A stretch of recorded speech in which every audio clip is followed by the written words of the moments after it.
Hey everybody, welcome back to Scott's Toys. My name's Dave, and this video we're going to be talking about Lego investing again. So if you haven't seen last week's video, went live on Monday. This week, the things that we're going to talk about are what I picked up this week to add to the shelves, investment log. I want to talk a little bit about a new investment that I've made for the business, the company itself, as well as the last of which is talking just a little bit about set size and my thoughts and opinions on it. To start things off, let's kind of recap what I have picked up this week. To start with, we had a Walmart clearance deal that I ended up finding for the Lego Creator set number 30579, Easter Chick Egg, apparently. It was a little poly bag. A lot of them came free as promos with Lego this year. If you purchase things, I think it had to be in store. I don't have a ton of these. I think I have one or two, but I ended up finding 7 on the shelf at Walmart, and they were marked down to $2 clearance. And anytime you get something that's clearance, or at least this is the way that I go about things, if I find clearance for a set that's at least 50% off, that's kind of my trigger point. That's when I say, you know what, it's worth me investing my money to pick that set up, let it sit around, because I feel like the chances of it getting back to at least MSRP, right? So if this is normally a $5 poly bag, the chances of it getting back to $5, I think, is extremely likely. And specifically this one, because it's Easter themed, it's going to have real poor performance, I believe, pretty much 3/4 of the year.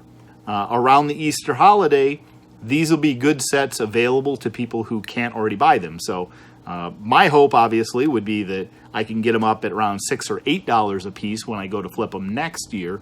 But for right now, $2 a piece, I feel like it's very safe. And so that's my trigger point. That's what I did. And that's pretty much the only real big deal that I found in stores. The next couple items, we've got some little Lego Millennium Falcon. Obviously, Star Wars is huge. The Millennium Falcon, probably one of the most recognizable ships, if not the most recognizable ship in the Star Wars franchise. Comes with a minifigure, Han Solo, much like all the rest of the Microfighter series. And so these I have been picking up. I pretty much look at these as though, look, if I can get them for around $7 or less after all deals and stacking taken into consideration, I'm going to purchase them and put them on my shelf. Specifically, the Millennium Falcon, I think is going to do really well. So this is another kind of a smaller set that we're adding to the investment log. The next, which jumps up to what I would kind of classify at the high end of the mid-range sets, and that is the Lego Friends set. It's a set that hasn't traditionally been on sale very much, so the MSRP on this is $59.99. A lot of times you can find Lego pretty regularly for 20% off, which would put this as a $48 set. Now, this one here hasn't really dipped down that low traditionally, but I did see it pop up, and I don't remember if it was Amazon or if it was Walmart, but it did end up showing up one day at $48. And so I picked up about 6 copies that are going to be added to the shelf. I do have more over there that I picked up earlier in the year. I don't know how many. Those ones I paid $60 for, but I got them through Lego, and so I did qualify for some gift with purchases, which does help kind of offset the cost. There is currently some rumor that there is going to be an additional Lego Friends TV series base set. And I think it was like Monica and Chandler's apartment, one of the two. Maybe it's a combination set. I'm not exactly sure. A lot of people are suspecting that it's going to be kind of in the theme of the Big Bang Theory set. If that comes out, I think the sales for this are going to boost up quite a bit. The last of the sets that I picked up is the Lego Creator Gingerbread House. Obviously, the Winter Village theme is a yearly theme, and I think the sets usually have a 2 to 3 year lifespan. The Gingerbread House specifically is at the end of its life right now. I believe it is officially retired. There were 3 that I saw pop back up. I want to say it was Amazon. I did see them. They showed up. They were MSRP price, so $99.99. And this is kind of what I would say is the start of what I refer to as the high range sets. I got 3 of those. Those are going to go on my shelf. The Winter Village sets typically perform very well, and so my hope is that I'll be able to flip these for somewhere between $200 and $300, maybe next year or the year after. That's it in terms of the what is new coming into the investment log this week. Now let's talk a little bit about the new investment that I made that's not Lego related.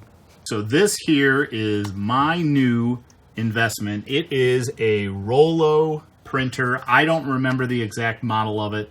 I've forever been using an inkjet printer with a half sheet label to print all of my shipping materials. This is what's referred to as a thermal printer. Apparently there's a ton of controversy online which one's quote unquote the best. This one was really inexpensive. I want to say it was about $180. And what's unique and cool about the thermal printers is that they don't have any ink, they don't have any toner. This alleviates all that. So as long as you have the labels, which are all 4x6, and they come as a self-adhesive label, which makes it super simple, you simply just print them, and I think it burns into the paper. I don't exactly know how the thermal process works. I'm gonna go ahead and create a couple labels right now. I figured it'd be kind of fun for you guys to see maybe how fast this thing kicks these labels out. I've got a couple Bricklink shipments that I've already packed and prepped, and so we got 3 labels that we're going to go ahead and print from PayPal for my Bricklink. Bam, 1, 2, and 3, and a nice easy tear. It's that simple, that quick. You can see the paper or labels just feed directly into the back. It's fantastic. I love the speed of it. I love the fact that they're actually even a little smaller than half of an 8.5 by 11 sheet of paper, which means that you can more easily put them on a smaller sized package. I would highly recommend getting a thermal printer. I'm not going to have the debate on which one's better because I don't have experience with any of the other ones. My experience with the Rollo printer has been fantastic, and I would definitely recommend it. All right, and so the last thing I want to end up covering today is related to set size and investment purposes. So we've got 3 different size sets. We got small sets, we got the Lego Friends set, which is kind of the medium size, maybe a little bit on the high end of medium. And then we've got large sets, which are kind of like the Lego Creator Winter Village sets, and even larger things, Ninjago City, Millennium Falcon, obviously are more extreme versions.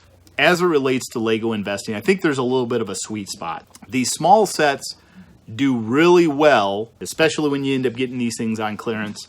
These ones, I think you've got a real high potential for return. If you're using something like Amazon FBA, I feel like the fees associated with the small set end up being a lot higher. There's kind of a minimum threshold or a certain amount just for having Amazon do some fulfillment. So let's say we were to sell this on Amazon for $20. I'd probably have about a $4 FBA type fee. I'd probably have another roughly $4 I don't know, final value fee. I'm not sure exactly what they call it, but I feel like this being sold for $20 would probably only net me about $11 or $12, which makes it really hard to get a return, right? I've got to sell this particular item on Amazon for likely around $28 for me to be able to see a 2x return on it, assuming that I bought it at retail price. For the small sets, I feel like other marketplaces like Facebook Marketplace and eBay are probably more appropriate, because if I sell this for $20 on eBay, my fees are only going to bring me down to probably around 18 or so, maybe slightly less than that. Now all of a sudden I've got a $9 or $7 set in this case that I can easily double my money on. For the smaller sets, I would recommend smaller platforms. The large sets is the one I'm going to go to next. I think there's a little bit of problem there as well. And it doesn't have to do with the fees, because the fees actually do really well in terms of it's a much smaller percentage of the overall set. Where it gets a little tricky is when you start getting into things like your Amazon returns. I'm pretty new to it, so I haven't exactly seen what the Amazon returns look like and how that functions.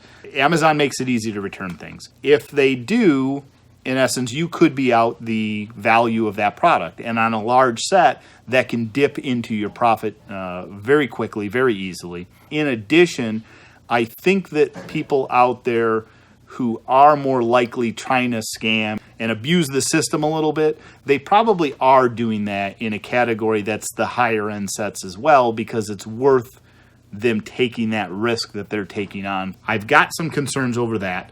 The price value actually ends up working out really well. The one limiting factor is that, you know, when you move into the really higher end sets there, let's say I spend $250 on a Batmobile. Well, in order for me to be able to recoup or double up my money on that, I need to be able to sell that set for over $500, right? Probably at least around $600, so that by the time fees and everything come out of it, then you've been capable of doubling your money. That's a big purchase, right? $600 is not a set that you have a large marketplace for. And so that would kind of be another one of the things that hold me back from doing too much in the large scale investment sets. I've got a couple, but most of mine start capping at around the $100, maybe the $150 marker. And that's what kind of starts bringing us into the medium-sized sets. So the medium-sized sets, I think, they overcome the hurdles that the small sets have with the fees associated with Amazon.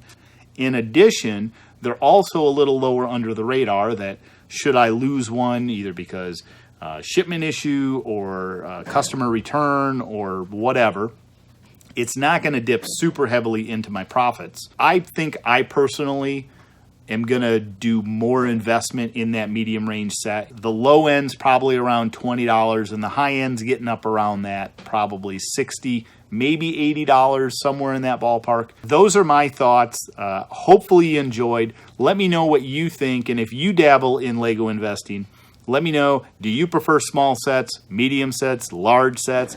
What's been your experience with returns? Hopefully you've enjoyed the video. If you haven't already, please go ahead and click the subscribe button. Click like on the video. Stay tuned next Monday for another video around the Amazon or Lego investing kind of side of things.